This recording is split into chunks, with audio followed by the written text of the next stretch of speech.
दोस्तों स्वागत है आप सबका आपके अपने YouTube चैनल एकलव्य एस्ट्रोलॉजी में। दोस्तों आज मेरे साथ मौजूद हैं सात्विक सैनी। एक नॉर्मल कन्वर्सेशन है ये कि सात्विक मेरे यहाँ पे आया था ऑफिस में, तो सोचा कि कुछ डिस्कशन कर लिया जाए जो सभी लोगों के लिए बेनिफिशियल हो। तो एक रैंडम टॉपिक्स के ऊपर है, राहु केतु के ऊपर है, और जैसे फर्स्ट रेट इन बैलिफिक कंजंक्शंस माने जाते हैं बहुत सारे ज्योतिष में, 6, 8, 12 भाव के ऊपर हैं जिनको लोग बैड हाउसेस कहते हैं। तो it's just a random discussion, I hope आप इंजॉय करेंगे। तो सात्विक चलिए। तो सबसे पहले मैं शुरू करूंगा राहु से। ठीक है सर, काफ़ी व्यूअर्स ये पूछते हैं कि राहु के दशा रिजल्ट्स किस तरह प्रेडिक्ट किए जाएं। तो मेरा एक उसमें सबसे इम्पॉर्टेंट मेरी टेक्निक ये रहती है कि मैं राहु के डिस्पोजिटर को एनालाइज करूं। अगर राहु का डिस्पोजिटर उच्च का है या अपनी राशि का है, देन दैट दशा can give you a good growth. ठीक है। अगर राहु का डिस्पोजिटर नीच का हो जाए या पाप पीड़ित हो जाए तो उस राहु की दशा में जातक को प्रॉब्लम आएगी। लेकिन राहु की कुछ नॉर्मल इफेक्ट्स भी रहते हैं। राहु केतु के नॉर्मल इफेक्ट्स एस.के. मेहता जी ने अपनी बुक में मेंशन करे हैं। फर्स्ट ऑफ ऑल दैट दशा will give mental disturbance. Mental disturbance देगी, स्ट्रेस देगी, डिप्रेशन होने लगेगा, आदमी रेस्टलेस फील करना शुरू कर देगा। तो एक बेचैनी जिसे हम बोलते हैं वो राहु के पीरियड में मैंने एक्सपीरियंस होती हुई देखी है। दूसरा, घर के जो बुजुर्ग होते हैं वो बीमार हो सकते हैं या कुछ इस तरह के नेगेटिव इवेंट्स फैमिली में ट्रिगर हो सकते हैं राहु केतु की दशा में। थर्ड, एक मैंने इवेंट देखा है कि अगर काफी टाइम पर राहु केतु का पीरियड आए और भी कोई ट्रांजिट सपोर्ट में हो तो change of place, relocation can happen in that place, specially in the Ketu dasha. Ketu दशा में ज्यादा अगर जॉब चेंज, वर्क प्लेस में चेंज, ट्रांसफर्स देखे गए हैं। तो ये इस तरह से मैं कुछ एनालाइज करता हूँ। और एक और मैंने भृगु नाड़ी के हिसाब से एक राजयोग है राहु केतु का, कि अगर राहु केतु के डिस्पोजिटर्स कंजंक्ट हो तो वो राजयोग बन जाएगा। फॉर एग्जाम्पल, राहु किसी का मिथुन राशि में है, केतु धनु राशि में है, अगर बुध और गुरु की युति हुई तो वो कुंडली में राजयोग है। It can give a sudden rise to the person. बिल्कुल। बेसिकली राहु के डिस्पोजिटिव की जो बात की ना सात्विक की, बात बिल्कुल सही है कि राजयोग राहु को लेकर के जितने भी लिखे गए हैं कि केंद्र त्रिकोण का स्वामी जब राहु के साथ बैठेगा तो राहु राजयोग दे देगा। जरूरी नहीं कि आपको दशा के राहु की दशा में मिले, जो उसके साथ कंजंक्ट है प्लैनेट उसमें राहु का एलिमेंट, जैसे राहु का एक एलिमेंट है एक्सपेंशन, जब भी देगा तो मटेरियलिस्टिक चीज़ें बहुत दे देगा, फेम दे देगा, क्योंकि राहु फैलाता है इस चीज़ को। तो राहु का जरूरी नहीं कि राहु की डिस्पोजिटर बहुत स्ट्रांग है तो राहु की दशा अंतर्दशा मिल जाए। कई बार उसके साथ जो कंजंक्ट होता है उसमें भी राजयोग दे देता है। बाकी तो मैंने कई बार एक्स्ट्राऑर्डिनरी राहु के बारे में बताया है कि राहु का राशि स्वामी लगन से संबंधित बनाता है, अगर संबंध बनाता है। राहु का काल पुरुष का डिस्पोजिटर, देखो ये बड़ा इंपॉर्टेंट है कि राहु अगर तीसरे भाव में बैठा बुध की राशि में तो बुध तो इंपॉर्टेंट है ही, ठीक है, उच्च का बैठा तो राहु अच्छे रिजल्ट देगा। लेकिन राहु तीसरे भाव में बैठा, कालपुरुष कुंडली में तीसरे भाव का स्वामी कौन है? कालपुरुष का डिस्पोजिटर, कालपुरुष का राशि स्वामी, वो अगर लगन और दशम से संबंध बनाता है तो इसको एक्स्ट्राऑर्डिनरी राहु बोलते हैं। जैसे राहु पंचम का हो, हाँ। तो आप बोल रहे हो कि सूर्य अगर लगन हाउस या टेंथ में चले जाए तो राजयोग है। बिल्कुल 100%। तुम्हारा चार्ट है, राहु पंचम भाव में है, सूर्य लगन में है, अर्ली एज में फेम, पोजीशन, हायर ऑफिशियल, ये गवर्नमेंट जॉब का भी कॉम्बिनेशन होता है। बेसिकली सूर्य से जुड़ी हुई चीज़ों से हमें उनसे जो संबंध बनते हैं, उनकी लिविंग सिंगल, उनसे हमें बेनिफिट भी मिलता है। और दूसरा, जैसे राहु की दशा की बात की तो एक चीज़ होती है कि किसी भी प्राणी की दशा जब चलेगी, जैसे मान लीजिए राहु की दशा चली या केतु की, तो उसके कारक, तो उसका जो नेचर है वो मटेरियलाइज जरूर होता है। राहु की दशा में जब आप किसी का बहुत खराब होता है तो क्या होता है, डिफरेंट कम्युनिटी के लोगों में जाना, डिफरेंट कास्ट कल्चर की लड़कियों के साथ अफेयर हो जाना, है ना, फॉरेन जाना, कई डिप्रेशन में, हाँ, लॉन्ग टर्म डिजीज कई बार आदमी को हो जाते हैं, तांत्रिक एक्टिविटीज, फियर, ये सब मतलब उसको महसूस होता है क्योंकि राहु भ्रम है, इल्यूजन है, वो स्मोक में भी जा सकता है। ये वर्स्ट कंडीशन है इसकी।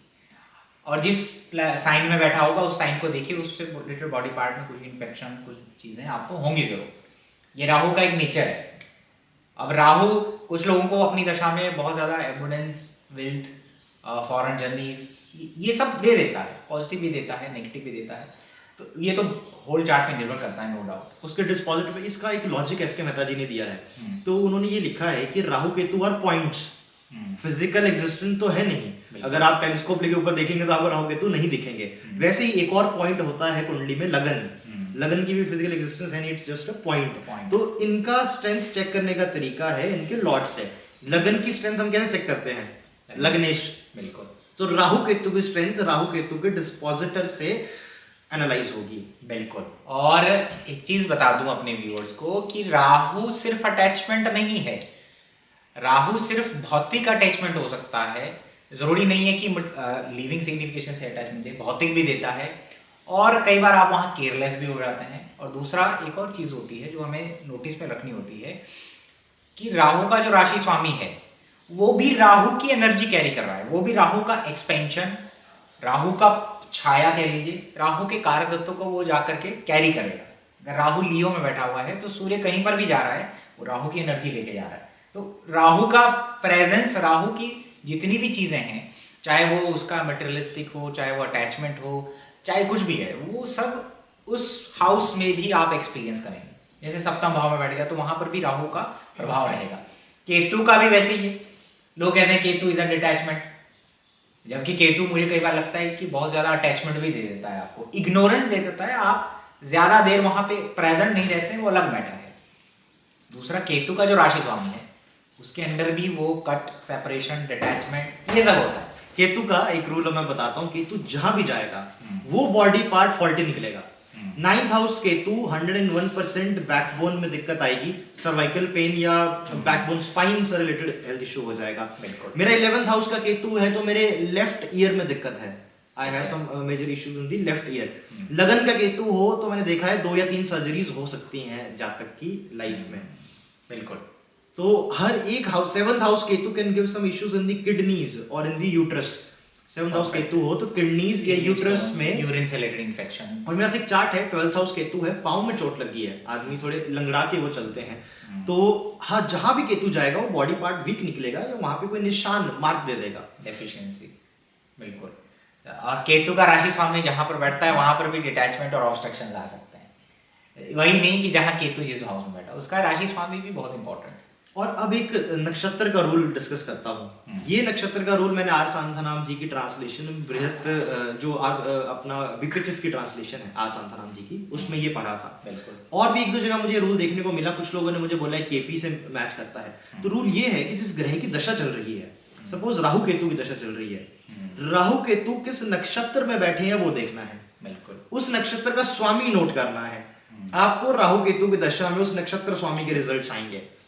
बाय चांस राहु केतु योग कारक नक्षत्र में बैठ गए, कुंभ लगन है, राहु केतु शुक्र के नक्षत्र में आ गए और शुक्र कुंडली में उच्च का है या अपनी राशि का है, तो उस राहु केतु की दशा में जातक को ग्रोथ होगी। बिल्कुल। राहु केतु अगर नक्षत्र में बैठ गए, जिस नक्षत्र जो नक्षत्र स्वामी है वो कुंडली में 6, 8, 12 में बैठा है या 6, 8, 12 का स्वामी है, तो फिर प्रॉब्लम होगी, बीमारी, रोग, ऋण, शत्रु, पीड़ा एक तरह से जातक को वो इसको हम कहते हैं नक्षत्र डिस्पोजिटर। नक्षत्र डिस्पोजिटर। और ये एक 101% ऑथेंटिक रूल है कि जिसकी भी दशा चले, कोई भी दशा चल रही हो आपको, जैसे मैं अपना बताता हूँ, 5th लॉर्ड दशा चल रही है, अब वो सूर्य के नक्षत्र में, सूर्य मेरा 8th लॉर्ड है, तो जैसे ही उसकी दशा स्टार्ट होती है, I am into speculation, I am into jyotish, I am into teaching and occult, 5th और 8th का कॉम्बिनेशन। और आपने जॉब छोड़ दिया, गवर्नमेंट जॉब छोड़ दी, loss of job 8th house. बिल्कुल, क्योंकि 10th लॉर्ड भी है वीनस, 10th लॉर्ड भी है। तो वो तो दशा का एक, अगर ब्रॉड लेवल पे आपको चेक करना है कि क्या रिजल्ट मिलेगा, तो डेफिनेटली आपको, अगर आपका बृहस्पति की दशा चल रही तो उसका नक्षत्र लॉर्ड किन हाउसेस का स्वामी और कहाँ बैठा हुआ है।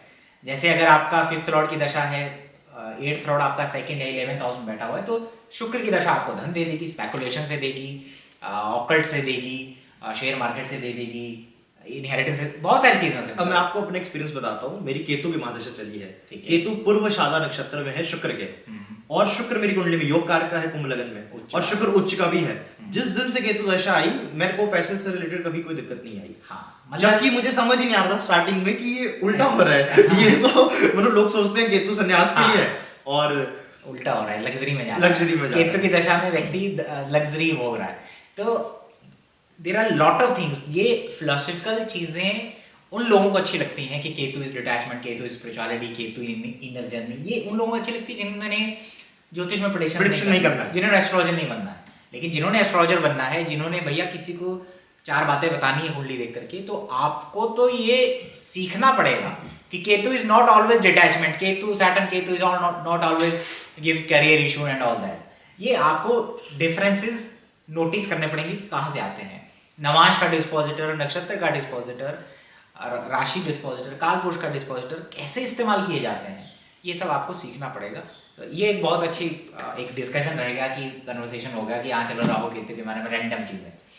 अब हम इसमें ये डिस्कस कर लेते हैं कि राहु और केतु के जो ड्रेडेड मैलेफिक कंजंक्शन है, मतलब उनके बेनिफिक रिजल्ट्स क्या होते हैं उसके ऊपर है। जैसे मंगल राहु तो देखिए मैं आपको सच बताता हूँ, to be honest, Mars Rahu, Saturn Ketu, Saturn Rahu, Mangal Shani, ये कुछ कॉम्बिनेशंस मैंने देखे जो कि अगर किसी के चार्ट में हैं तो आप आंख बंद करके बोल सकते हो या तो इस जातक को या किसी इमीडिएट फैमिली मेंबर को कोई क्रॉनिक लॉन्ग टर्म इलनेस हो चुकी है। ईदर दिस थिंग और the person will have some major downfall और the person may face some legal issue और थ्रू इन्वेस्टिगेटिव एजेंसीज। एक बहुत बड़े इंडस्ट्रियलिस्ट का चार्ट मेरे पास है, 0 से 2000 crore, Saturn Ketu conjunction second house में, फ्रॉम 2000 करोड़ बैक टू 0। तो मैं कैसे ये बोल दूं, हाँ ये कॉम्बिनेशन दिक्कत देता है। और उनका केमिकल से रिलेटेड काम था सैटर्न केतु, बिल्कुल। पर हाँ ये कंजंक्शन तब अच्छी हो जाती है जब आप इन प्लैनेट से रिलेटेड प्रोफेशन में इन्वॉल्व हो। ये सारे टेक्निकल प्लैनेट्स हैं, ये technical professions, IT, engineering, medical science, surgeries, इस तरह के प्रोफेशन बताते हैं। सैटर्न केतु ऑकल्ट बताता है।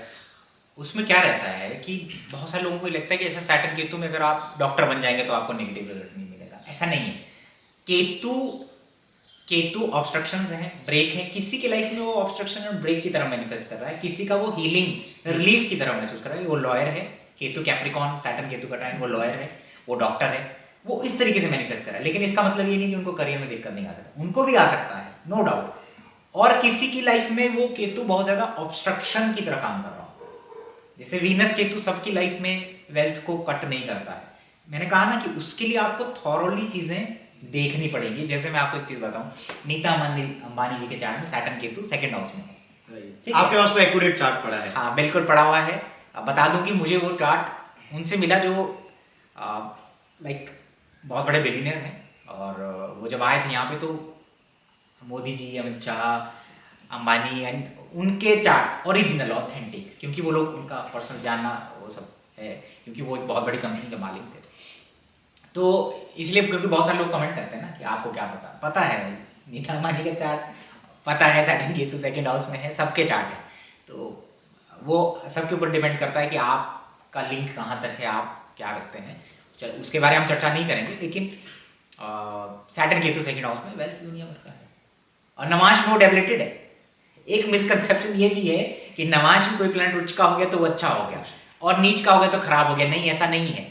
मैं आपको ये बता दूं, जब आप डिग्निटी चेक कर रहे हो तो पहले तो आप षडवर्ग में जाए ना, नवांश में जाए, दूसरे षडवर्गों में जाए। अगर आप डिग्निटी ही चेक कर रहे हो कि ये नवांश में नीच का हो गया, अरे दूसरे डिविजनल चार्ट्स में भी देखो उसको जाकर के, तब ना वो कंफर्म होगा कि उसकी डिग्निटी है। तो डोंट जज कि अच्छा जुपिटर नीच का है किसी का और नवांश में उच्च का हो गया तो बहुत अच्छा हो गया, इसका मतलब अच्छे रिजल्ट मिलेंगे, ऐसा नहीं हो। उसके साथ भी मैच करता ना, जो मैंने आपको चार्ट बताया सैटर्न केतु सेकंड हाउस है, तो वो भी मल्टी मिलियनर, पर वो अलग बात है, कहानी उल्टी हो गई, सीबीआई ईडी पीछे पड़ गई तो सब उनका कोलैप्स हो गया बिजनेस। तो ये मंगल राहु वैसे ही मैंने देखा कुछ केसेस में पुलिस इन सब चीजों में आदमी फंस जाता है।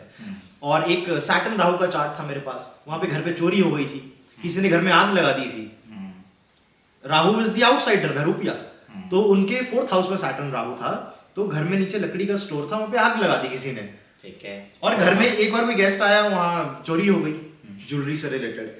तो this is also means we have to accept it कि ये कुछ कॉम्बिनेशंस हैं व्हिच के नेगेटिव भी होते हैं, पॉजिटिव होते हैं। जैसे मंगल राहु की हमने बात की, तो आप जितने भी बड़े कमांडर्स होंगे, जैसे सुभाष चंद्र बोस, ठीक है, फौज बनाए, मार्स और राहु का ट्राइन होगा चार्ट के अंदर, मार्स राहु का ट्राइन होगा। I think Mars 10th house में, राहु 2nd हाउस में, या मार्स 10 2nd या राहु 10, ऐसा है मार्स राहु का ट्राइन। जितने भी बड़े बड़े बिल्डर्स होते हैं, जितने भी बड़े बड़े फायर स्टेशन में काम करने वाले लोग हैं, जितने भी बड़े बड़े पुलिस ऑफिसर्स हैं, डीएसपी, एसपी, डीजीपी, इनके चार्ट में मंगल राहु मिलता है, ये मेजर। क्यों? क्योंकि Mars is the army, Rahu is expansion, बड़ी बटालियन। मैं तो एक अब- एक्साइज कमिश्नर को जानता हूँ। हाँ। तो वो यूनिफॉर्म में ही होते हैं एक्साइज में, बिल्कुल। तो उनका मार्स राहु है। हाँ, तो उनका काम ही यही है। हाँ, तो ऐसा है कि दैहिक, दैविक और भौतिक स्तर पे ग्रहों को समझना बड़ा इंपॉर्टेंट है कि इसका इफेक्ट आ कहाँ रहा है। इसलिए मैं कहता हूँ ना, रेमेडी कभी प्लैनेट का हो ही नहीं सकता, होता ही नहीं। रेमेडी प्रॉब्लम का होता है। मार्स राहु उसको क्या इशू देगा? ब्लड से रिलेटेड इशू दे देगा, कैंसर, टीथ रिलेटेड इशू दे देगा, कैंसर, मतलब it chronic illness can give blood. हाँ, sometimes it can happen depending on the other condition. Number chart देता है, नो डाउट, क्योंकि वो ब्लड में अनवांटेड जो कुछ ना कुछ पोल्यूशन तो हो ही गया। मार्स राहु ब्लड किसी ना किसी को हो जाता है, जैसे एंसेस्टर में हो जाता है। तो अब मान लो उसको क्या इशू देगा? मंगल राहु उसको आर्मी कमांडर बना रहा है, उसको बहुत बड़ा गैस स्टेशन में काम करने वाला बना रहा है, बहुत बड़ा लैंडलॉर्ड बना रहा है उनको, लेकिन एट द सेम टाइम उसको टीथ से रिलेटेड इशू दे रहा है। तो प्रॉब्लम का रेमेडी होगा, टीथ का रेमेडी होगा, नीम का दान करो मंगल, नीम का दान करो, है ना, नीम के पत्ते बॉईल करके उसका पानी पीजिए, खून साफ रहेगा। तो प्रॉब्लम का रेमेडी होता है, प्लैनेट का रेमेडी नहीं होता है, क्योंकि वही प्लैनेट आपको बहुत सारी भौतिक चीजें भी दे रहा होता है, स्ट्रेंथ दे रहा होता है, वो अग्रेशन, वो एक होता है ना एग्रेसिवली किसी काम करना, वो भी दे रहा होता है। तो ये बात लोगों को समझना चाहिए, और ये मंगल राहु का एक पॉजिटिव इफेक्ट हो गया। जैसे हाँ, अब मैं एक योग बताता हूँ। अभी उस पर हमारी डिस्कशन भी हो रही थी। पहले एक तो कुछ लोग विश्वास रखते हैं, नहीं रखते, कि ये तंत्र mantra and these third dimension deities ये किसी को तंग कर सकती है कि नहीं कर सकती। टू बी ऑनेस्ट, मैं इन चीज़ों में नहीं मानता था, बट मैंने कुछ प्रैक्टिकल देखे तब मानना पड़ा। तो मैंने एक कॉमन, और मैंने उन सबके चार्ट्स कलेक्ट करे कि जिनको इस तरह की भूत बाधा ये सारी चीज़ें हो जाती हैं। कॉमन थिंग सबके चार्ट में लग्नेश 8वें घर में या 8वें का स्वामी लगन में। दो चार्ट्स मेरे पास है, लग्नेश 8वें में और एक में 8वें का स्वामी लगन में। दोनों ने ये क्लेम कर रहा है कि हमें भूत प्रेत तंग करते हैं, और उनकी ट्रीटमेंट भी, और उसमें से एक ने तो सुसाइड अटेम्प्ट कर दिया, पूरी बॉडी में कट्स मार दिए थे। तो डॉक्टर के पास गए, डॉक्टर ने बोला एवरीथिंग इज नॉर्मल, मेंटली जहाँ तक ठीक है। लेकिन जब मैंने चार्ट देखा तो, और दशा भी अष्टमेश की थी, जैसे ही वो दशा खत्म हुई, ही इज लाइक अब सब नॉर्मल है, कोई चीज मुझे तंग नहीं कर रही। तो ये भी एक चीज देखनी होगी, अगर किसी का लग्नेश 6-8 में जा रहा है या 6ठे और 8वें घर का स्वामी लगन में आ रहा है, then such a person may face some obstruction due to tantra mantra and all these things, और also may face some chronic health issues in the body. Basically वो तब ज्यादा मैनिफेस्ट कर जाता है, जैसे राहु और सैटर्न, क्योंकि ये कारक है इन सब चीजों के, राहु और सैटर्न एज पर पराशरी इसमें इन्वॉल्व हो जाए, बाधकेश इन्वॉल्व हो जाए, तब ज्यादा देखा जाता है। जैसे सैटर्न राहु का कनेक्शन भी हो और ये जो आपने बोला वो भी साथ में हो, तो ये ज्यादा मैनिफेस्ट हो जाता है। राइट। और इसको मुझे लगता है कपल अप करना पड़ता है सर, जैसे कि ऐसा नहीं है कि सैटर्न राहु ही है, हाँ। सैटर्न राहु है और लग्नेश 8वें में, अब हम थोड़ा कॉन्फिडेंस के साथ प्रेडिक्शन दे सकते हैं कि ये चीज आपको फेस करनी पड़ सकती है। बिल्कुल। और उसमें आप जितना नक्षत्रों में जाएंगे, कौन कौन से नक्षत्र हैं, जैसे तंत्र, जिनको तंत्र का इन्फ्लुएंस रहता है, तंत्र का इशू हो जाता है, उनका 4th हाउस और चंद्रमा बहुत एप्लिकेशन में जाता है पहले तो, है ना। मार्स राहु, सैटर्न राहु, इस तरह के, मून केतु, सैटर्न केतु, इस तरीके के कॉम्बिनेशन होते हैं, वो 6, 8, 12 मतलब ये होते हैं, तो वो नेचुरली फील करते हैं उस चीज़ को। नक्षत्र में भी आर्द्रा, वनौती नक्षत्र मूला, हाँ, मूला, ज्येष्ठा, भरणी, ये इस तरीके से जो इंटेंस एनर्जी वाले नक्षत्र हैं।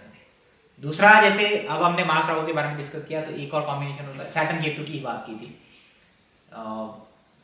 सैटर्न केतु को पराशरी में बहुत सारे नाम दिए, मैं तो वो नाम मतलब मेरे लिए मायने नहीं रखते नहीं, हाँ, तो शायद इसीलिए कहते हैं ना, क्या है, श्रापित योग, श्रापित योग है, काइंड ऑफ पिशाच योग, मार्स केतु वो है। तो सैटर्न केतु का भी अपने बेनिफिक रिजल्ट्स आपको मिलते हैं। सैटर्न केतु बहुत सारे लोगों के चार्ट में होता है, जो दूसरों को रिलीफ, एनजीओ में काम करने वाले लोग, मैंने देखा कुत्तों की सेवा करने वाले लोग, उनके चार्ट में मिलता है। मतलब वो निस्वार्थ कर्म जरूर करते हैं, किसी ना किसी एनजीओ से जरूर जुड़ जाते हैं, आज नहीं तो कल जुड़ेंगे। और जातक का कर्म इंडिपेंडेंट होता है, नहीं, किस चीज से कनेक्ट होता है, जगह से। तो वो जगह भी आप प्रेडिक्ट कर सकते हो। सैटर्न केतु पहाड़ों में भाग जाएगा या किसी आइसोलेटेड जगह में भाग जाएगा। किसी के कर्म स्थान में जल तत्व प्लैनेट्स हों या 4th हाउस में जल तत्व प्लैनेट्स हो और जल तत्व राशियां हों, वो किसी ऐसे एरिया से सराउंड हो जाएगा जहाँ पानी हो, और मे go to some island.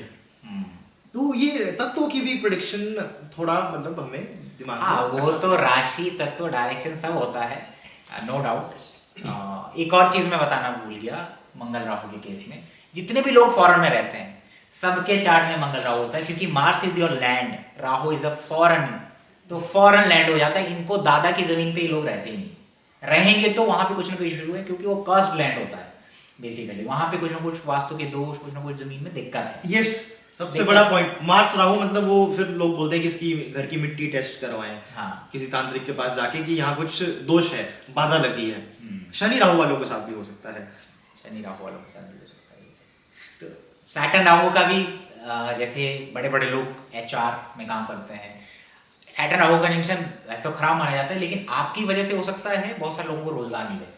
Online आजकल जो कार्य करते हैं, सैटर्न राहु का ट्राइन हो, ऑनलाइन कार्य करना, दूर दूर जैसे वेबसाइट्स के थ्रू, ये सैटर्न राहु का ही तो डोमेन है। फॉरेन में काम करना, केमिकल्स में डील करना, सैटर्न राहु, ठीक है। Saturn Rahu technocrats. नहीं, मैं एक चार्ट को जानता हूँ Saturn Rahu. Education law, post graduation Hindi में एमए, काम क्या करा, टेलीकॉम में, ठीक है, मरकरी इन्वॉल्व होगा, technology, optical fibre cables, internet, और वहां से उन्होंने एम्प्लॉयमेंट बहुत लोगों को दिया। तो ही लाइक मेरा तो एजुकेशन कुछ, करियर कुछ, तो वो सैटर्न राहु का एलिमेंट करियर में आ गया जो उन्होंने टेक्नोलॉजी से कनेक्ट कर लिया। बिल्कुल। और सैटर्न राहु वालों के घर में किसी न किसी घुटनों की रिप्लेसमेंट होता है, वायु तत्व बढ़ जाता है, घुटनों का दिक्कत देता है, knee replacement, right, Saturn Rahu. So ये मार्स राहु, सैटर्न केतु, इनके कुछ बेनिफिक रिजल्ट्स हैं। और इसके अलावा चंद्रमा राहु को भी लोग बहुत खराब मानते हैं। नहीं, चंद्रमा राहु में तो आपकी प्रेडिक्शन एक बहुत एक्यूरेट मैंने जाती हुई देखी है कि जातक फॉरेन जाएगा, हाँ, मदरलैंड से अलग हो जाएगा। मैंने बहुत से चार्ट देख लिए मून राहु वाले, they have gone to foreign lands. हाँ, क्योंकि moon is the travel, Rahu is the foreign. बहुत ज्यादा खाने के शौकीन और खाना खिलाने वाले भी, वो दूसरों को भी इसलिए खिलाते हैं ताकि साथ साथ में खुद भी खा सकें। हालांकि फूड से रिलेटेड इश्यूज आते हैं इन लोगों को, बट देखो हर कंजंक्शन का आपको कुछ ना कुछ बेनिफिट रिजल्ट मिलता है, बस आप महसूस नहीं करते हैं, आम जनता, आम लोग, क्योंकि वो रिसर्च आप ज्योतिष में करेंगे तब आपको पता चलेगा। अब इसमें एक कॉम्बिनेशन शुक्र राहु, मैं आपको अपना एक्सपीरियंस बताता हूँ, मैं काफी ओपनली आपको बताऊंगा। मैंने शुक्र राहु वाले जो लोग देखे, I have seen them very selfish और वेरी मटेरियलिस्टिक, वो पैसे के पीछे होते हैं। शुक्र राहु वाली युति अगर हो लड़की के चार्ट में, वो पैसा देख के शादी करेगी, 101% वो सिर्फ पैसे के पीछे शादी करेगी, और ऐसों की शादी रिच घर में होती है। I have seen lot of charts, Venus Rahu, they are married in the rich family. Girls are married in the rich family. Father 10 lakh रुपए महीना नहीं कमाते थे, जो फादर इन लॉ है, he earns 1.5 crore a year. तो शुक्र राहु युति बहुत से चार्ट से मैंने देख लिया। तो ये शॉर्टकट से पैसा कमाना, ये भी देखिए शॉर्टकट से कैसे पैसा कमाया जा सकता है। एक तो इधर you are born in the rich family और you get married in the rich family. लड़कों के लिए सेकंड ऑप्शन ज्यादा अवेलेबल नहीं होता, पर for girls if she is beautiful they can go through. तो Venus Rahu can attract rich partner, rich in-laws. Basically it's a very interesting thing, इसको कहते हैं नागमणि योग। मैंने कहा था कि Rahu is the head of the serpent and Venus is a मणि, that jewel. So ये ट्रेजर्स के मालिक होते हैं, इनके पास ट्रेजर्स होता है बेसिकली। तो वो ट्रेजर अनअर्न्ड वेल्थ, हाँ, अनअर्न्ड वेल्थ। और दूसरा ये होता है कि शुक्र राहु वाले क्या करते हैं, ये दूसरों के लिए भी वेल्थ अट्रैक्ट करते हैं। जैसे शुक्र राहु वाले किसी ऐसी जगह पे चलेंगे ना जहाँ पे दुकान खाली है, वो सडन चले गए, वो एकदम फुल हो जाएगा, क्राउडेड हो जाएगा। Wealth, because Rahu attract Venus. Rahu और शुक्र के ऊपर तो बहुत बड़ी चर्चा कर सकता हूँ मैं। I can tell you lot of things कि राहु बहुत बड़ा मित्र है शुक्र का, बहुत बड़ा, इसीलिए राहु शुक्र वाले वेल्दी होते हैं, इजी मनी बिना कुछ करे रहते हैं। आई थिंक बहुत इजीली मनी मिल जाता है इनको। बृहद नाड़ी का कॉम्बिनेशन है, नाड़ी भृगुनंदी नाड़ी में कुछ बड़ा करना हो तो वीनस राहु का कॉम्बिनेशन है। जैसे CS पटेल साहब, Venus Rahu in Capricorn, he has done a lot of things in the Chandrakala नाड़ी में, बहुत कुछ किया हम लोग। इसके अलावा सैटर्न मार्स का कनेक्शन हमने वो किया था कि शनि मंगल की युति के बारे में तुम्हारा क्या एक्सपीरियंस है, तुम बताओ। सैटर्न मार्स मैंने देखा है यूनिफॉर्म्ड प्रोफेशंस में जातक जा सकता है, क्योंकि मंगल यूनिफॉर्म है, शनि कर्मकार का है, तो शनि मंगल की युति यूनिफॉर्म से कनेक्टेड काम दे सकती है जातक को। पुलिस, आर्मी, डॉक्टर या किसी टेक्निकल लाइन में मैकेनिकल इंजीनियर, सिविल इंजीनियर जैसी जॉब्स दे सकती है। बट वहीं कहीं ना कहीं ये युति भाई के साथ लड़ाई करवा सकती है या प्रॉपर्टी का लिटिगेशन में आपको फंसा सकती है। मंगल भूमि है, शनि गिव्स डिस्प्यूट्स और long term issues, so it can drag a person into sum property dispute also. और भाई के साथ ये कुछ सिबलिंग्स के साथ इशू क्रिएट कर देता है योग। बिल्कुल, शनि मंगल की युति में बहुत बार डिस्कस कर चुका हूँ मैं ये सब है ना। तो मुझे अब थोड़ा सा ये डिस्कस करने में ऐसा लगता है कि यार वही रिपीट चीज़ें हो रही है।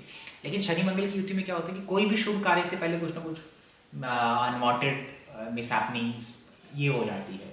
किसी का इंजरी हो गया, किसी का सर्जरी हो गया, किसी को एक्सीडेंट हो गया, सैटर्न मार्स में ये सब पाया जाता है। हालांकि सैटर्न मार्स में हम जिसको कहते हैं यांत्रिक योग, तो आपने एक्सप्लेन कर ही दिया कि टेक्निकल उसमें जाता है, मशीनरी उसमें जाता है। और सैटर्न मार्स बहुत संघर्षशील आदमी होते हैं ये लोग, वर्कहोलिक होते हैं। काम नहीं मिले तो इनको लगा यार काम नहीं मिला आज मुझे, बोर हो रहा हूँ, इनको काम चाहिए। तो ये मेहनत वाली जो किसान की कुंडली आप देखेंगे सैटर्न मार्स, उसका खेतों में काम करके मसल्स बना हुआ है, वो सब सारी चीज़ें हैं। तो सैटर्न मार्स है, लेकिन ब्लड से रिलेटेड इश्यूज, इंजरीज, एक्सीडेंट्स भी देता है आपको सडनली आपके घर में किसी न किसी को। तो Saturn Mars conjunction good and bad equally साथ साथ चलेगा आपको, क्योंकि मैलेफिक्स लीविंग सिग्निफिकेशन को हार्म करता है। जहाँ पर भी होगा वहाँ दिक्कत कर देगा। सप्तम भाव में होगा मैरिज लाइफ में प्रॉब्लम, लगन में होगा आपकी पर्सनालिटी, आपके करियर में, और आपको इंजरीज दे देगा बेसिकली, है ना। तो सैटर्न मार्स की बेनिफिक और ये रिजल्ट्स यहाँ पे देखने को मिलते हैं। Anything else? और एक सर एक कॉम्बिनेशन है जुपिटर सैटर्न, क्योंकि लास्ट बार सैटर्न पे वीडियो बनाई तो इतना अच्छा रिस्पांस आया, तो काफी लोगों ने बोला कि अच्छा ही आपने बताया जुपिटर सैटर्न का। तो एक मैंने सोचा कि जुपिटर सैटर्न के खराब योग आपको नाड़ी से बता देता हूँ। जुपिटर सैटर्न की अगर युति है कुंडली में, तो जहां भी जिस घर में मेष राशि जाएगी वो घर खराब हो जाएगा, वहाँ की लिविंग सिग्निफिकेशन खराब हो जाएगी, वहाँ कुछ ऑब्स्टिकल आ जाएगी, वहाँ कुछ प्रॉब्लम आ जाएगी, जैसे बच्चों का या मैरिड लाइफ का प्रॉब्लम, हेल्थ इश्यूज वहाँ पे आ जाएगा। आपको बेस्ट एग्जांपल अभी पीछे ऐसे प्लेटफॉर्म से ही कंसल्टेशन था, तो जुपिटर सैटर्न 11th हाउस में, तो मैंने इतना ही देखा, Jupiter Saturn 11th house, Libra लगन। तो लिब्रा लगन और जुपिटर सैटर्न कंजंक्शन, मेरा फिक्स रूल है, डाइवोर्स या शादी के कारण आदमी की लाइफ खराब हो सकती है, या बिजनेस फ्लॉप हो सकता है। सप्तम घर बिजनेस का है, बिजनेस फ्लॉप हो जाएगा, और married life will get spoiled. मेरा फिक्स रूल है ये, जुपिटर सैटर्न अगर मुझे लिब्रा लगन में दिख जाए। बराक ओबामा का चार्ट सबने देखा होगा, एस्ट्रोडेटा बैंक में भी है, लगन में जुपिटर सैटर्न है, तो उनके 4th हाउस में मेष राशि आ गई, तो मदर की लाइफ इज स्पॉइल्ड। मदर की आई गेस 2 मैरिजेस हुई, उसके बाद उनको कैंसर हो गया, सर्वाइकल और यूट्रस का कैंसर हो गया, एंड शी डाइड अर्ली। तो ये मैंने एक बहुत चीज जुपिटर सैटर्न मुझे ऐसा लगता है ऐसे भी मैनिफेस्ट कर सकता है कि सप्तम भाव सिर्फ आपकी शादी का नहीं है भाई, है ना, आपके सिबलिंग्स के छोटे बच्चों का भी है, आपके पिता के बड़े भाई का भी है, तो उनकी लाइफ में वो इम्पैक्ट आ सकता है। आपका 7th लॉर्ड बहुत अच्छा है, मान लीजिए आपकी दूसरी चीज़ें बहुत अच्छी है, क्योंकि कई बार क्या होता है कि जैसे 3rd लॉर्ड 7th हाउस में बैठा और अफ्लिक्शन में है, छोटे भाई की मैरिड लाइफ खराब है, यू हैव टू थिंक, मतलब आपको ब्लेंड देखना पड़ेगा कि वो कहाँ पे इम्पैक्ट जा रहा है। चार्ट का रोटेशन जो हम लोग करते हैं, तो जैसे आपने बोला कि यार जुपिटर सैटर्न कंजंक्शन होगा तो एरीज जहाँ पर भी होगा वहाँ अफ्लिक्शन आएगा। तो आप ये देखिए कि एरीज है क्या, मेष राशि अगर सप्तम भाव में है तो आपकी मैरिड लाइफ के अलावा आपके पिता के बड़े भाई या आपके सिबलिंग के बच्चों को वो इम्पैक्ट कर सकता है। चार्ट रोटेशन तो उसकी तो अब कोई लिमिट ही नहीं है, वो हम उसको जैसे भी रोटेट कर सकते हैं, और वो जरूरी है। For example Jupiter Saturn conjunction है मिथुन लगन में, 11th house Aries destroyed, may be बच्चे की मैरिज खराब हो जाए, बच्चे का, क्योंकि 5th house is the child, 5th से 7th is the 11th house, तो first child's marriage will get spoiled, Gemini लगन में जुपिटर सैटर्न हो। वैसे एक धनु लगन की कुंडली याद आती है मुझे, जुपिटर सैटर्न की युति थी, जातक सीईओ है कंपनी के, बहुत बड़ी पोजीशन में है, so first child he is not married और उनकी हेल्थ बहुत खराब जा चुकी है। एक और चार्ट है जुपिटर सैटर्न धनु लगन में, बच्चे नहीं हो रहे हैं, 5th house is getting spoiled. तो ये चार्ट रोटेशन एक इम्पोर्टेंट, चार्ट रोटेशन बड़ा इंपॉर्टेंट होता है। जैसे आप लोग ये सोचते हैं कि सैटर्न केतु का कनेक्शन है तो मेरा करियर खराब, लेकिन जरूरी नहीं है, हो सकता है आपके बड़ा भाई स्पिरिचुअलिटी, आइसोलेशन, डॉक्टर हो। कई बार देखो क्या होता है, देखो मैं आपको समझा रहा हूँ, सैटर्न जुपिटर का कनेक्शन है नेटिव के चार्ट में, उसको रिजल्ट नहीं मिला अच्छा, ठीक है, वो कह रहा कि आप लोग कहते हैं नाड़ी में कि यार राजयोग है, मैं कहा आपके बड़े भाई क्या करते हैं, कहते हैं आईएएस ऑफिसर। नेटिव, क्योंकि सैटर्न बड़ा भाई भी है, तो आप सैटर्न केतु है, आप हीलर नहीं है, लेकिन आपके बड़े भाई केतु लॉयर हैं, हीलर हैं, मतलब वहां पे वो जा रहा है, तो मैनिफेस्टेशन हो रहा है। तो आपको ये सब चीजें देखनी पड़ेंगी कि आपके डिफरेंस कहाँ से आएगा। ये तो हम कारक को ब्लेंड कर रहे हैं, आप चंद्र कुंडली, लगन कुंडली, सूर्य कुंडली से जब देखते हैं, पूरा एनालाइज करते हैं, तब आपको पता चलेगा कि वो किसके साथ मैनिफेस्ट कर रहा है। राइट वो चार्ट रोटेशन की टेक्निक का तो हमने लाइव उसका सोर्स ही बता दिया है एक वीडियो पे, भृगु नाड़ी का श्लोक अटैच करा है जहाँ पे भृगु नाड़ी क्लियरली मेंशन करती है मदर की डेथ देखने के लिए 11th हाउस देखो, 4th से 8th। सिमिलरली हर एक सिग्निफिकेशन के लिए चार्ट रोटेट होगा। बच्चों की मैरिड लाइफ के लिए 11th हाउस देखो। तो चार्ट रोटेशन का तो श्लोक ही भृगु नाड़ी में है। It is an authentic technique. पहले कुछ लोग इसको ऑथेंटिक नहीं मानते थे, मैं तो श्लोक ढूंढ के लेके आ गया भृगु नाड़ी से। नहीं, ऑथेंटिक है, सब ऑथेंटिक होता है, बट ज्योतिष इज वेरी डीप। मतलब ज्योतिष बहुत डीप है। इसको हम जब शैलो लेवल पे समझते हैं तो हमें लगता है कि ज्योतिष is all about 7th house and 1st house. 7th house खराब है तो शादी मतलब खराब हो जाएगी, ऐसा नहीं होता है। लॉट ऑफ फैक्टर्स जो आपको देखने होते हैं, आप सीखेंगे तो डेफिनेटली समझ में आएगा, आई थिंक। तो यहाँ पे हम कंक्लूड करते हैं। चलिए ठीक है, तो आज का कन्वर्सेशन था। तो आई होप इसमें से छोटी छोटी चीज़ें आपको लेते हैं विदा। Thank you sir.